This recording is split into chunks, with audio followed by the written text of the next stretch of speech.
Oui, vraiment une avalanche de mauvaises nouvelles pour l'IA ces dernières semaines. L'âge d'or de l'intelligence artificielle générative vit actuellement sans doute ces derniers mois de liberté. Vous le savez, je vous l'ai démontré dans une de mes vidéos, les outils IA comme ChatGPT sont souvent limités en France et en Europe par rapport à d'autres pays. Certaines fonctionnalités nous sont interdites, mais ce n'est pas là le pire. Bientôt, les nouvelles IA multimodales qui doivent arriver dans les prochaines semaines nous seront tout simplement interdites. Oui, et pas sûr que nos fidèles VPN changeront la donne cette fois-ci. Et comme si cela ne suffisait pas, des projets de loi déposés au Sénat en début d'année vont réglementer eux aussi l'IA générative aux USA. Et comme vous allez le découvrir, nos rêves d'outils créatifs risquent d'être très limités dans leurs usages et possibilités. Je crois qu'il est temps de prendre conscience que les abus et les craintes d'abus futurs, car il ne faut pas le nier, ces outils IA et de génération peuvent être de véritables armes de désinformation et de contrôle, doivent être régulés certainement. Alors, sale temps pour l'IA, faisons le point dans cette vidéo.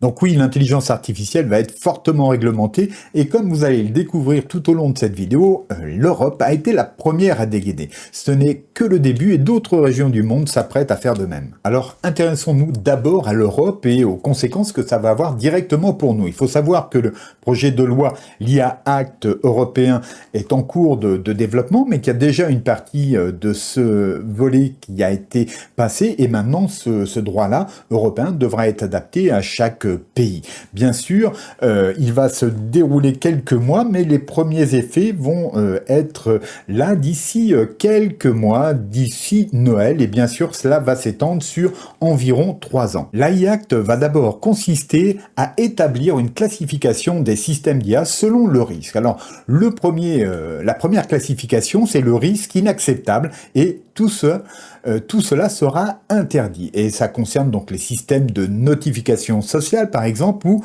les IA manipulatrices. Ensuite, le second niveau de risque, c'est le risque élevé, et donc il sera fortement réglementé. Ensuite, nous aurons le risque limité, et là, il y aura simplement une obligation de transparence légère, pour terminer ensuite sur un risque minimal qui, lui, ne sera pas réglementé. Pour les fournisseurs de ces systèmes d'IA à haut risque, il faudra donc gérer les risques désormais et puis assurer effectivement la gouvernance des données, préparer la documentation technique, permettre l'enregistrement des événements de façon à donner des logs précis de ce qui se passe sur ces outils, fournir des instructions d'utilisation, assurer la surveillance humaine et garantir la précision, la robustesse et la cybersécurité. Enfin, il faudra établir un système de gestion de la qualité. Alors, pour ces GPAI, on va dire que ça va concerner tous les secteurs d'activité qui sont relatifs à l'éducation, à la formation professionnelle, à l'emploi ou à la gestion des travailleurs, mais également aux services essentiels, aux services liés à la loi, à la migration et les frontières, ainsi qu'à l'administration de la justice et pour tous les processus démocratiques, bien évidemment. Alors par ailleurs, il faudra une gouvernance et c'est là que va être créé un bureau de l'IA au sein même de la Commission européenne avec la possibilité donc de plainte de la part des fournisseurs en aval et cette commission aura également en charge d'évaluer ces modèles de GPAI. Pour ce qui est du calendrier, eh bien on va dire que c'est pour dans 6 mois pour les systèmes d'IA interdits, 12 mois pour les GPAI, 24 mois pour les systèmes à haut risque de l'annexe 3 et 36 mois pour les systèmes à haut risque de l'annexe 1. Alors j'ai pas toutes les précisions parce que c'est vraiment un texte assez énorme, mais en gros, voilà, ce résumé couvre les principaux aspects de l'AI Act européen et j'espère que, voilà, que ça vous éclaire un peu. Maintenant, on va passer outre-Atlantique et vous allez voir, c'est pas mal non plus. J'ai besoin de vous. La chaîne a besoin de votre aide pour le développement. Merci de cliquer ci-dessous sur le pouce vers le haut, de vous abonner si ce n'est pas encore fait et d'activer la cloche qui vous préviendra des prochaines publications. Le top serait que vous partagiez cette vidéo sur vos réseaux, ce serait vraiment génial. Enfin, merci de regarder cette vidéo jusqu'au bout, c'est aussi déterminant, il y a souvent des surprises, je vous remercie. Bon, je suis curieux de savoir ce que vous pensez de tout ça, on se retrouve dans les commentaires pour en discuter, c'est vraiment passionnant.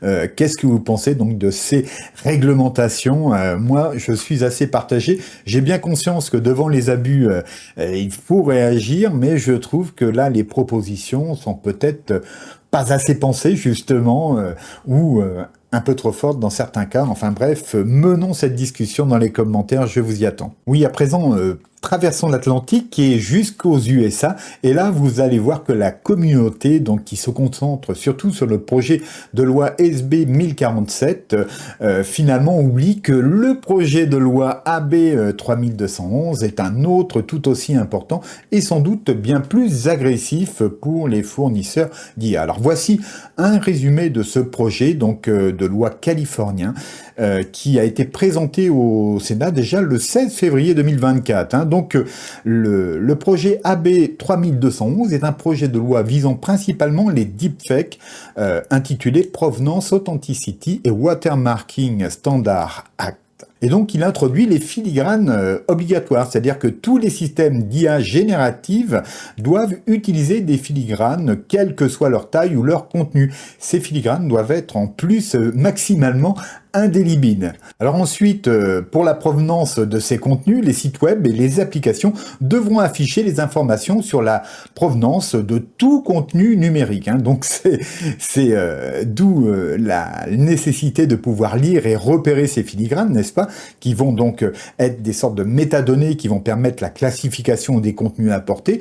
Et donc il y aura une base de données publique et les créateurs de systèmes d'IA génératifs doivent maintenir cette base de données publique avec des métadonnées sur les sorties potentiellement trompeuses. Donc en fait, tout contenu qui sortira de ces IA génératives sera répertorié au niveau national et on pourra donc ainsi savoir quand et qui a produit ce contenu-là et éventuellement, évidemment, où est-ce qu'il a été publié. Alors, bien sûr, il faudra aussi recueillir le consentement des utilisateurs et ces systèmes d'IA conversationnels doivent obtenir à chaque fois un consentement affirmatif des utilisateurs pour toute session. Alors, autre point sacrément important, ce sont tous les dispositifs et équipements d'enregistrement comme une caméra, un magnétophone numérique, etc. Donc, les fabricants doivent offrir l'option de filigrane pour les appareils vendus dès juillet 2026 et mettre à jour, si possible, les appareils existants.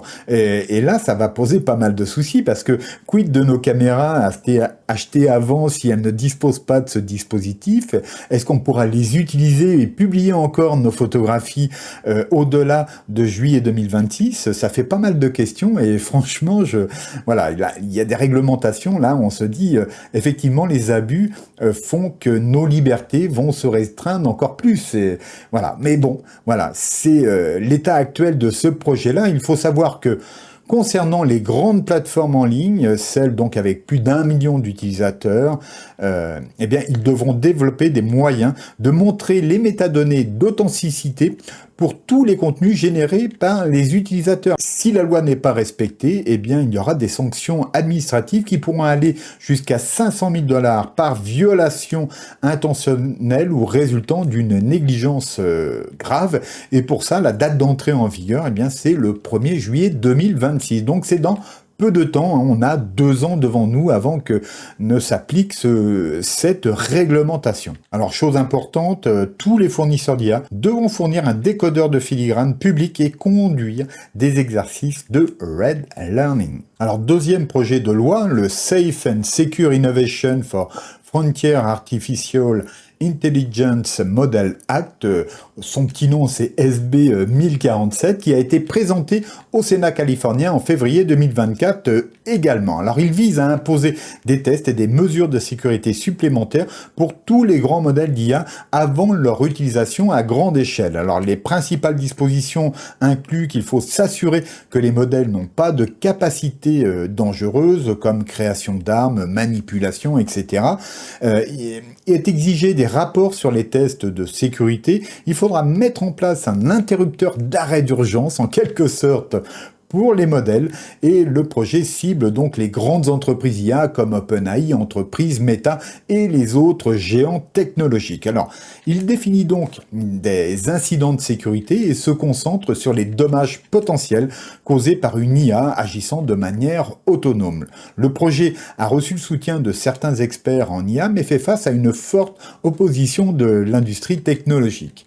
Les critiques craignent qu'il puisse étouffer l'innovation et pousser les entreprises d'IA hors de Californie, puisque ces projets de loi sont strictement circonscrit pour le moment à la Californie. Alors le débat s'inscrit dans un contexte plus large et de réglementation de l'IA au niveau mondial, et certains, comme Edward Snowden par exemple, mettent en garde contre une réglementation excessive qui pourrait freiner le potentiel de l'IA. Alors ce projet de loi soulève des questions sur l'équilibre entre sécurité et innovation.